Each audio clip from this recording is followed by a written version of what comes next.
The presidential candidates and the press are going at it. Donald Trump tore into the media yesterday saying they should be ashamed for their dishonest reporting on his donations to vets, and it wasn't well received. Is this what it's going to be like covering you if you're president? Yeah, it is. Let me tell you something. I'm a person. Okay, yeah, it is going to be like this, David. If the press writes false stories, like they did with this, the people know the stories are false. I'm going to continue to attack the press. Look, I find the press to be extremely dishonest. I find the political press to be unbelievably dishonest. I will say that. Today, Hillary Clinton piled on. Can the president unify us? And here Donald Trump fails at every turn. He doesn't want to unify us. He wants to divide us. That's why he started his campaign attacking people, and he hasn't stopped. Yesterday it was the press that he was attacking. Now, if you're in public life, you're not always going to like what the press says about you. I have some experience with that. But part of the genius of our democracy, our system, is we have a free press.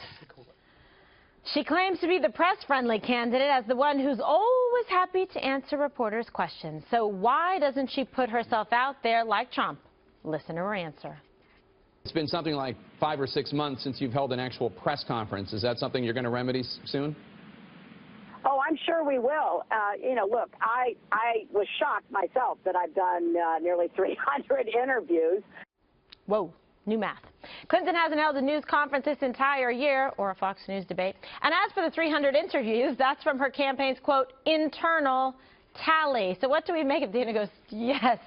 Well, I'm just assuming that Hillary Clinton's campaign is counting interviews to be like her appearances on Ellen, which are fun and they're great for the campaign, but that is not what Jake Tapper's talking about. That's not how I wouldn't tally up interviews using that, unless they want to be a little bit more forthcoming about what they are. As I understand it, the young reporters that are covering the campaigns, and most reporters are younger, they haven't been there since 1992 covering her husband's presidency, so they might not know a lot, so some of this stuff's come back up, all these scandals from the 1990s. They're kind of new to it. She's annoyed with them, but the other thing I heard is that they just feel like they don't even get a little morsel. So what I found is that when you have reporters in the briefing room or on the campaign trail, they have a job to do. Their editor expects them to turn in a story. It used to be at the end of the day. Now it's multiple times a day. And they have to have something to write about. So feed them a little bit. You have to give them some morsels. And I think she would be better off if she did some press conferences as well. Get out of the debates with Bernie Sanders. Haven't done those in a long time.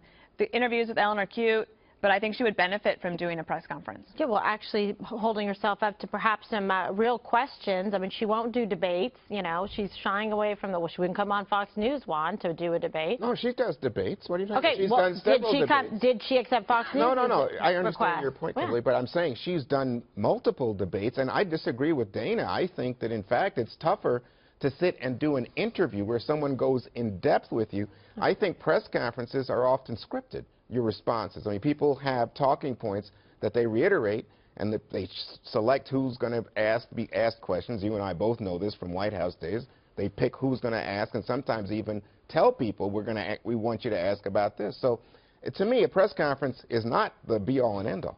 Okay, but I mean, opening yourself up to discussion to all the press should be important, unless you're just presidential candidate, Eric, looking for safe spaces on Ellen. That is so annoying. What you just said. Oh, is it? That you're scripting the questions. You're going to pick that guy because you know that person's going to ask you about that, and then you're going to skip over the Fox one, and you're going to go to the MSNBC, and then skip over the Fox guy again and go back over to C. I mean, that's what's wrong with the American press, and that's what's wrong with a briefing like that. It's actually not how it works either. Okay, good. Well, thank you for I think that's how it works. Anyway, but do you see the difference between Hillary Clinton and Donald Trump? Hillary Clinton's like pushes back on the idea of getting unscripted questions fielded from various different press groups. Donald Trump embraces it. He looks for that confrontation, and he goes back and forth and isn't offended by stuff, fights hard back. But Hillary Clinton just avoids it completely. Now, in her defense, she's doing it and winning. So if I'm her, I guess I continue to play the same game.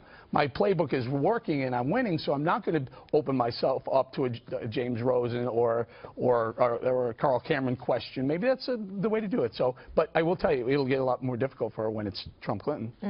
All right. So how do you see this? Is she able to sit there and say, "Hey, look at what Trump's doing," despite the fact that she won't open herself up? I don't think that's her big problem. You know, everybody says it's sexist if you talk about the problems when she's speaking. It's not being sexist, it's being helpful. She needs a speech coach, because if you notice when you listen to her, it's the arc of yelling.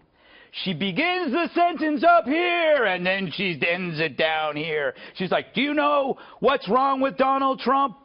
Donald Trump. And you could see this arc, and it is so irritating. She's got to break this habit, because I think that's actually her big flaw. Maybe that's why she avoids a lot of things, because she's not very good at it. But she's got... That's her speaking style in a speech, not in interviews. But I think she has different speaking styles for every different event. Yes, that's true. And that's a problem. She changes. I think that the more you can approximate your speech, the way you talk in a speech with the way you talk to people, the more successful you are. Now, you know, Trump is different on a stage than he is in person, but not by much. He still says the same, pretty much the same things he will say to you. Well, that's called being authentic. Yeah, exactly. I mean, and sometimes he needs to have a governor when he says these things. But I mean, the fact is, you know, he's getting praise for what he did. But you have to remind yourself, every time Obama bashed the media, we were all over Obama. I think I wrote like 5 monologues whenever he would go after FNC. So, you know, if we're gonna go after Obama about being hypersensitive, we got to see that yesterday Trump was hypersensitive to a fault. Yeah, but Obama won't come on here, and Trump doesn't say no to any interviews. He goes and he speaks to everybody. So except when he ran away from Megyn Kelly. And then did an exclusive sit down with her, which was a good thing. No, but that's months later. And I think that what you have to understand with Trump is he will do things, and I was reading about this today. You know, we know about he calls in to people, and he even calls in. I was surprised to read this. I didn't know that he called into some mid-level producer for CNN, MSNBC, tries to shape stories before he agrees to go on. Then, of course, he goes on. He just phones in. He doesn't show up. So that changes the dynamic. And I think people oftentimes give Donald Trump a big pass in the media. The conservative critique of the media is often that media does not give full attention to conservative candidates. Yeah. You can't say that about Donald Trump. He's upset because he phones in. I mean, at least he's showing up for interviews. I think that just doesn't make any sense. That he phones in. That's what I'm saying. What? Who? At least you're doing an interview. I take Hillary Clinton. Would you like to phone into the 5 right now? We'll take your call. Call the control room. In fact, that's what she did, mimicking Donald Trump yesterday with CNN, with Jake Tapper. But I'm saying I don't think that the media should lay down like this and have candidates calling in. You think the media is laying down to Donald Trump? Oh boy, do I have it's not even close. Wow. In fact, it said that the billions, Eric, in free media given to Donald Trump by the press. No, that's not. That's a difference. That's completely. You're conflating 2 issues. You're conflating TV shows wanting to put Donald Trump on because he brings ratings with the media giving the news media, the objective news media, giving Donald Trump a pass. Yeah, they destroy the guy for everything he says. Boy, I wish they did. I wish they did. They will go back 30 years. He said something, and they're trying to figure out why he said it 30 years ago. Oh yeah. How about this? People, thousands were cheering when the World Trade Center fell. How about this? You know what? Those Mexican government is sending the bad ones. How about this? Blacks kill most whites. Does the media say this guy makes stuff up every day? That the news media hit him and kept at him about all those things. No, I don't hear them say a word. This guy's budget proposal, trillions of dollars in debt, no entitlement cuts. Paul Ryan's a bad guy. I got one. It was a video that caused a spontaneous reaction in Benghazi that killed 4 Americans. Where's the media vetting them outside of Fox? We've had congressional hearings. So we're going to hit this. Trump won praise from Rush Limbaugh for talking tough with reporters. Let's listen to this. We'll get Dana and Greg's reaction. That was a kind of press conference Republican voters have been dying to see for who knows how many years. How many years have people been begging for a Republican to just once take on the media the way Trump did, all the way from the premise to the details, to the motivation. He took them all on. But he got some critical feedback as well from Charles Krauthammer, your favorite, Dana. but it is a sense of Trump's character. Is this what you want in the White House? He was asked, is this how you're going to be behaving in the White House? He says yes. I think at one point he was asked about the attack on Susana Martinez, which he had said was because the economy was bad in New Mexico. He said, well, she wasn't very nice to me. Now, is that going to be the criterion by which a president decides whether to attack or praise or just ignore anybody else, either a politician, a foreign leader, another country, by the criterion of how good are they to me? All right, Dana, get your reaction to those two. I think that what Rush was saying is true. Like, there is a desire and a demand for Republicans to take on the press more like that. I know I was being criticized by a key anchor at this network in a friendly way, but saying that I didn't do enough to push back against the media and I should have done more and I should have fought more. And my answer to that is that that's easy to say. I mean, Trump gets away with it because he's skilled at it. He doesn't care what they say about him. And I just felt that as the press secretary to the United States of America, I had a responsibility to answer the questions to the press. I mean, as I said earlier, they have a job to do. One of the things our country does great is to have our First Amendment, the freedom of the press to ask questions, to hold the government accountable. The veteran story, I feel like it got blown way out of proportion, and it was an actually very easy one to answer. If you know that your boss is going to do an event that is going to get some media scrutiny, have that locked up tight.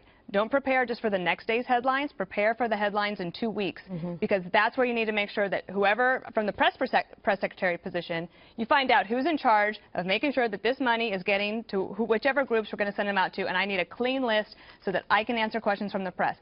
Then none of this would have happened. So as they go forward, that's just one thing I would think about. Don't prepare for tomorrow morning's headlines. Prepare for the stories to come in the days ahead. Plan ahead, like my favorite T-shirt growing up. Okay, Greg. Well, I agree with you. Oh. There you go. Trump gets mad at the press when it's not on his side. Remember on Monday, he excitedly tweeted about a network for their Trump night. And so he was very pleased about that. So he is happy when it's on his side. He gets unhappy when it's not. And therein lies his impulsiveness. You got to be on his side. And this is a reminder for anybody in the media that you are electing a second boss. If you don't kiss this guy's ring, he's going to be all over you. He's going to make it hard for you to make a living. He's going to say your show's terrible and everything's awful. It's petty, you know, but that's kind of what he does. And the thing is, I mean, I think what the press did was a favor. They got him to clarify his position on his charities, and it helped him. Well, they had to shame him. Yeah, but it worked. But it helped him. I think it helped him because the more that he comes clean, the more that he comes clean about these things with specifics, the better it is for him, because you need the guardrails of criticism. The more you allow him to get away with stuff, the more you hurt him. If you're a fan, you hurt him by enabling him. Can I just jump in here? Rush is right. Trump is the anti-PC guy, and this is what's resonating. As far as Charles, love you, Charles, brilliant guy, but you asked the question, is that what you want in the White House? Apparently, that's what the Republican American people want. Trump is breaking all records for votes, number of votes in history. So the answer would be to you, Charles. Yeah, that's what they want. And that's why most Republicans haven't voted for him. Charles Krauthammer also said that there shouldn't be a third party run, that it would be bad for the Republican Party, in another soundbite. All right, coming up.